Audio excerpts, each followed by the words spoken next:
Have you checked the children? You're a little mad sometimes. Hi, I'm Chucky. Wanna play? Sometimes. That is better. You're gonna need a bigger boat. Hey everyone, welcome back to the Horror Show. I'm Cecil Laird. We got Jaime Fuego here. And we are here to do another patron-requested review. This one was requested by Media Kraken.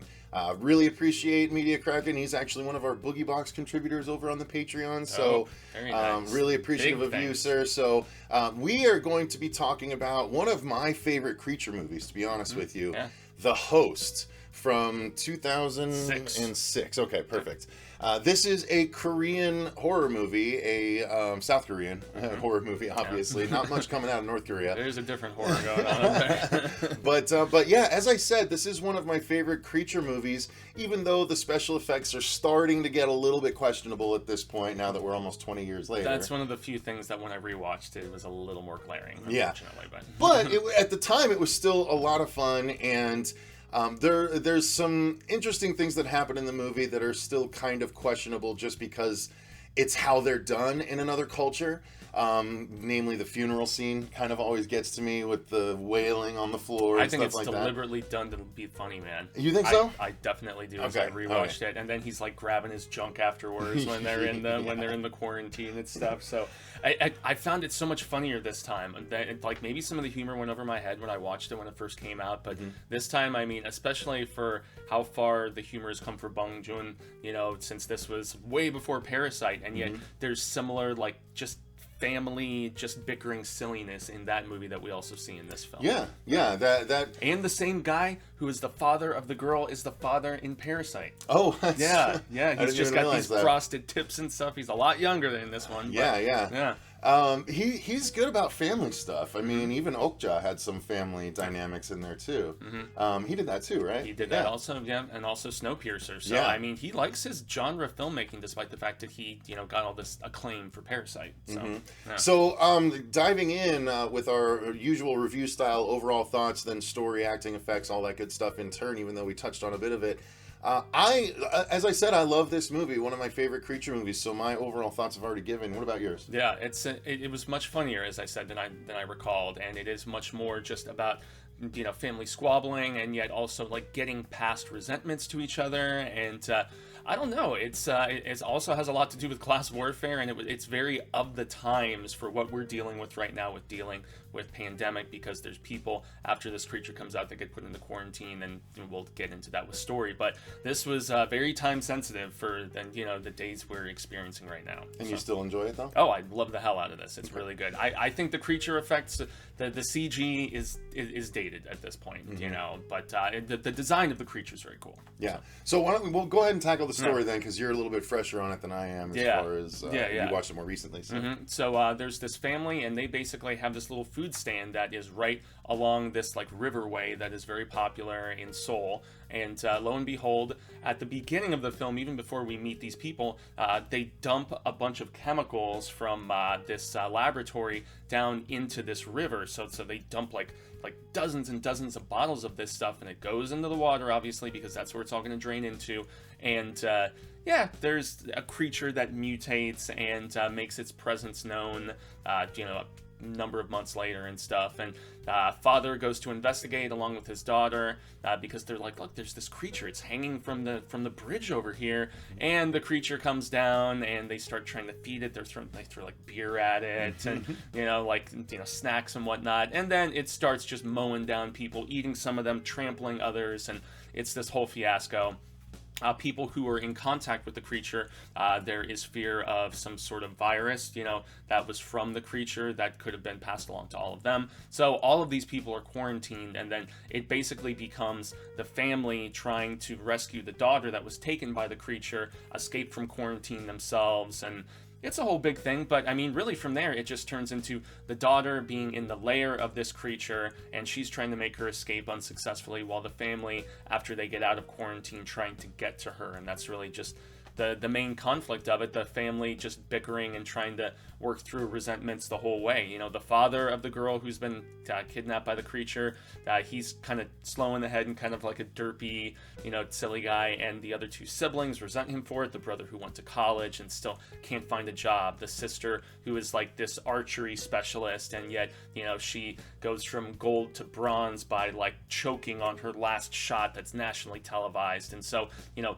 every character is a little bit flawed, and there's still love amongst them, which is one thing that is just a main part of the story, is that even despite their aggravation with each other and how they step on, you know, one another's toes and whatnot, it's still that there's still love and care and compassion there, and the fact that they'll all rile together and, you know, just for the common goal of trying to find this daughter that they think is dead initially, and, you know, you find out very quickly she's just, you know, she's there in this layer of just some of the bodies are dead, others are still kind of alive, and it's cool, man. And it does have a lot to do with just how Americans, you know, kind of come into the situation, and they're definitely bad guys in there by trying to cover their asses for the chemical dumping, which is really the crux for this creature even becoming in the first place. Yeah. So that's about the long and the short of it. No, not getting too much. And how did you like how it played out? I thought it was great, man, and especially with the handling of the pandemic aspect. You know,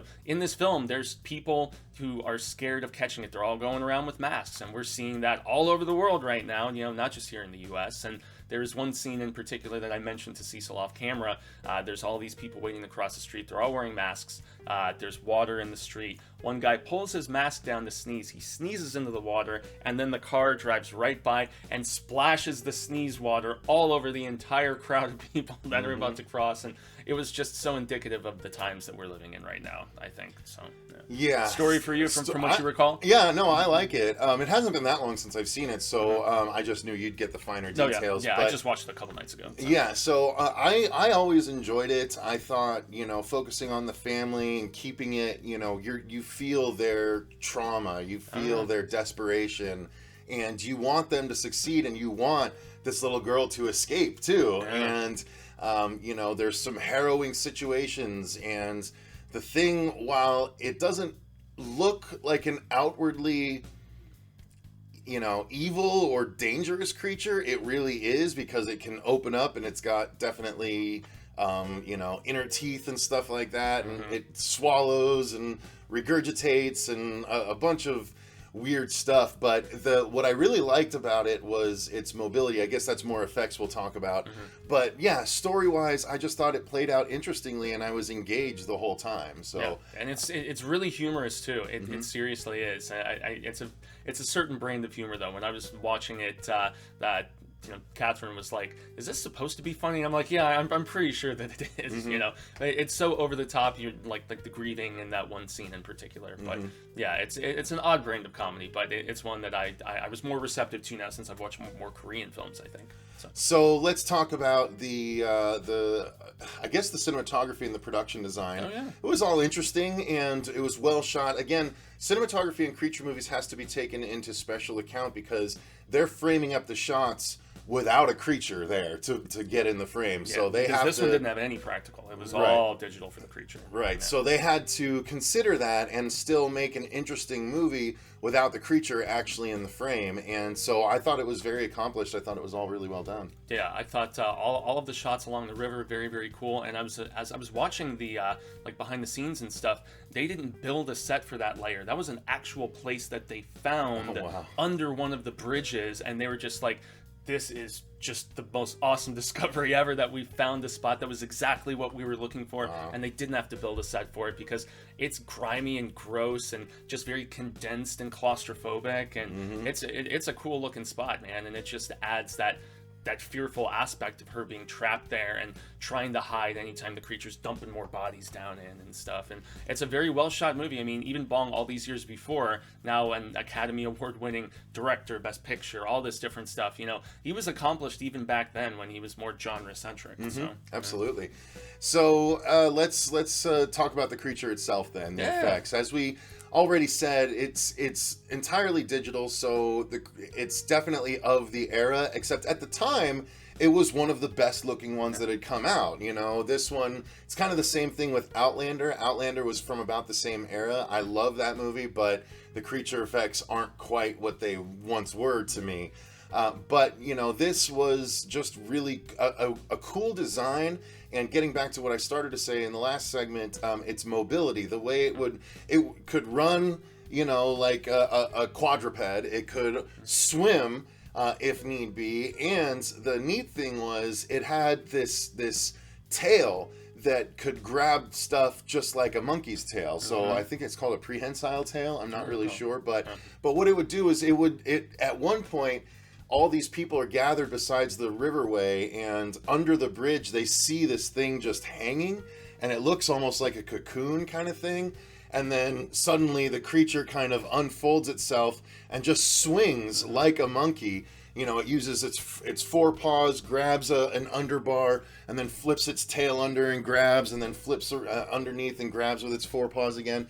Really interesting stuff that, you know, you don't really get to see in a lot of creature movies because they try and hide the creature. But this thing attacks during the day, you know? Yeah, it's not fearful in that regard at all. And it's like a weird, I forget, between a tadpole and an actual frog, that little in-between phase, and the fact that it's somewhere between a fish and yet an amphibian. It's very much just the weird Frankenstein of what those chemicals could create. And so even though the effects look dated, it's still, as I mentioned earlier, a very unique design for a creature, especially with like the inner mouth and how it opens and everything. And I mean, which is used when you see it like spitting the bodies up down into its little lair where it's stockpiling food. And so, I mean, yes, it's 14 years old at this point, but I mean, it was very revolutionary at the time, and I still, especially with the mobility aspect, I'll double down with you there. It moves very quickly, and that's how it's able to just mow through these crowds of people the way that it does, and just, you know, it's like a battering ram. So,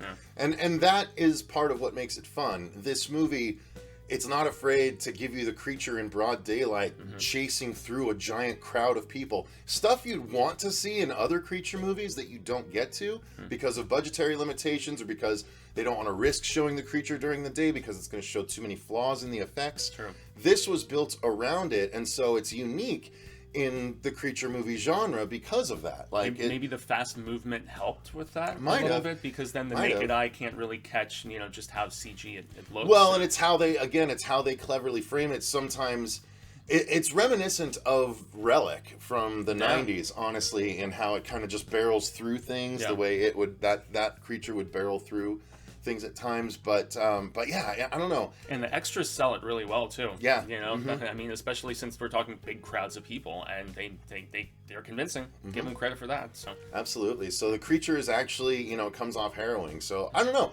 I've always loved this movie since I saw it. It still holds up to me, even though the creature effects are waning a little bit. I actually liked it even more this time, because it had been a long time since I'd watched it. I mean, maybe since around the first time it came to home release, because I didn't see it in theaters or anything. But yeah, I definitely like Netflixed it on DVD way back in the day. So, yeah. I think that's where I first saw through it. the mail.